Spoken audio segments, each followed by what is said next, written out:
Hello, so I'm Richard Simons and I'm with my friend John here today, and John knows a thing or two about tyres and performance driving.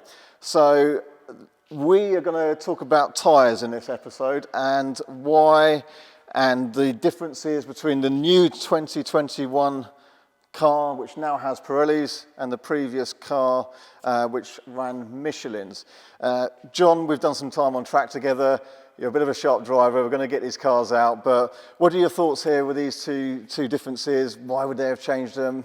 What do you think so far? Okay, why they changed them, difficult to say. We know the Michelin is a very good tyre, particularly the PS4S, which is what's been fitted to the Model 3 Performance for quite some time now. That's what I had in mind, and it was a good tyre, so very good why tyre. change it? Yeah, it's good on track actually. It's equally good on road. So why have they gone to Pirelli? It's difficult to say. It could be a commercial decision, but we've got to say that I'm keeping an open mind about this because Pirelli's in the past, the P0's not necessarily been the greatest tyre. Yeah, I found them sort of not brilliant in the cold as well on the previous one I had. So they're known to be a hard tyre, but it has to be said this is the latest iteration of the P0 called the PZ4. So I think the main thing is to try and keep an open mind and make a fair comparison between the two driving on the road. That's it. So we'll get them out in a moment. One thing that struck me straight away is it's just got this kind of profile difference here.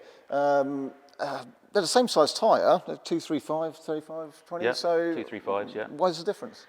For some reason, this car, the earlier car, has got 20-inch by 8 wide wheels. This has got 8.5-inch wide wheels.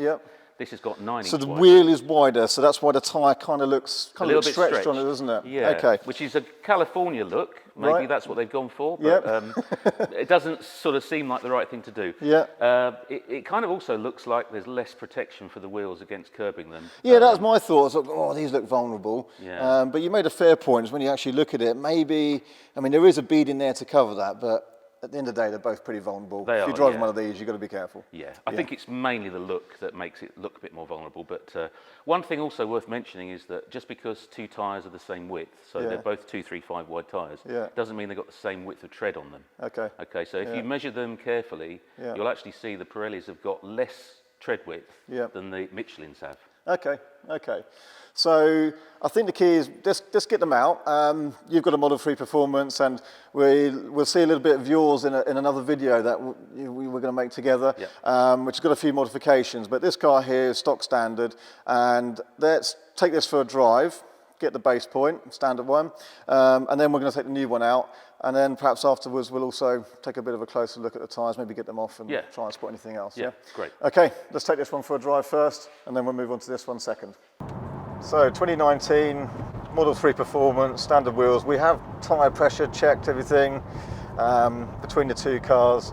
It's a particularly bumpy, winding, country English road. So it'd be interesting to get your feedback, John.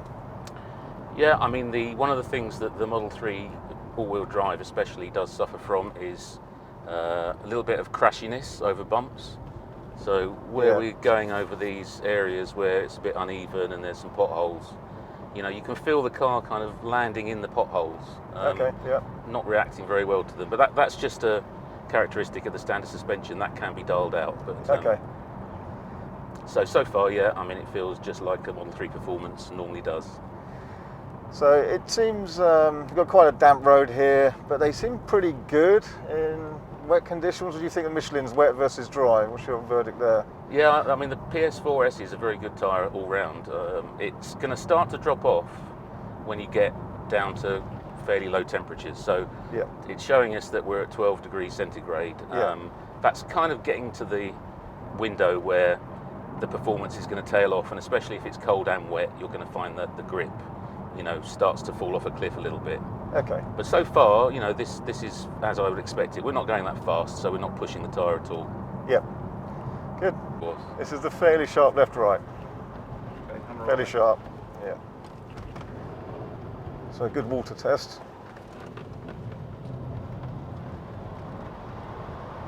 I mean, no problem with grip at all with the Michelins. For a road tyre, that's pretty good, I think. The road is wet, it's very slippery. But you can make remarkable progress considering it's a stock tyre. So very stable, feels very stable, very good under braking. There's no point where it felt at all like something bad was going to happen. Okay. Yeah, they're good. So this will be really interesting to see how the Michelin, the Pirellis on the new car compared to this car. So good. We'll get in the other car in a minute and try that out, shall we? Yeah. Yeah, good stuff. Okay, so we've had our test route. We came straight from the 2019 Model 3 Performance straight to our 2021 Model 3 Performance. John, my car was new yesterday. I fear that the outside is going to be quite dirty now. Thank you for that. So we've covered quite a few different roads, some quite technical country roads, some fast A roads, some dual carriageway, some traffic. What's your opinion? What do you think, John? I would say definitely overall level of grip. You know, we're not really in a situation where we can push the car to its limits, but on the road surfaces and the different conditions that we've had on this drive, I'd say level of grip is there. It's going to be close to the Michelin in normal road driving terms. Yeah. What I have detected is that there's a little bit more road feel coming through the steering wheel, and maybe the car feels a little bit firmer, a little bit more bouncy. So I think what's happening there is the fact that the tyres are stretched ever so slightly.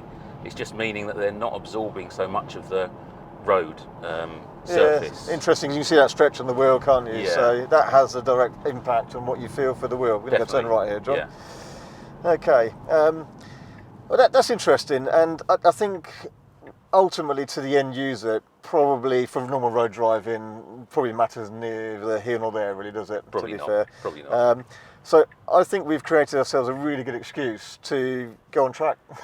Definitely. So in the new year, I think we're going to have to book some track time and push them a little bit more to limit. We're on public roads. We're limited Yeah. what we can do. Luckily, Yeah. we've got some quite fast country lanes around here, but an excuse to go on track. So let's get that booked for the new year, John. Yeah. Excellent. See you there. See you there. Yeah, that's it. Well, we'll head back and we'll summarise a little bit at the end, and then we'll wrap things up from there. But it's been great having you drive the car and get your impact, your feel on what you think. One last point, what do you think of the sound double glazing? Any difference?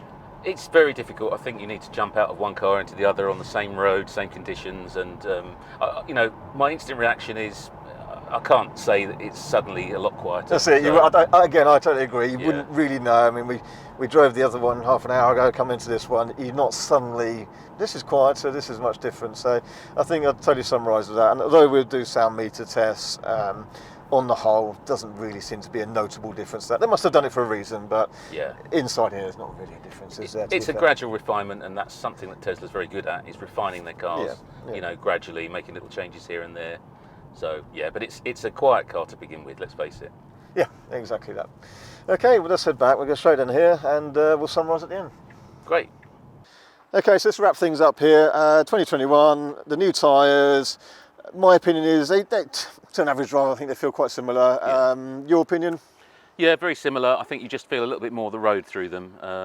You know, but on the whole, I don't think people are really going to know that they're different tyres. And when you're pushing on a bit harder, I mean, we've got to get these on track, haven't we? Yeah, So in the new year, let's get the cars on track. Yeah.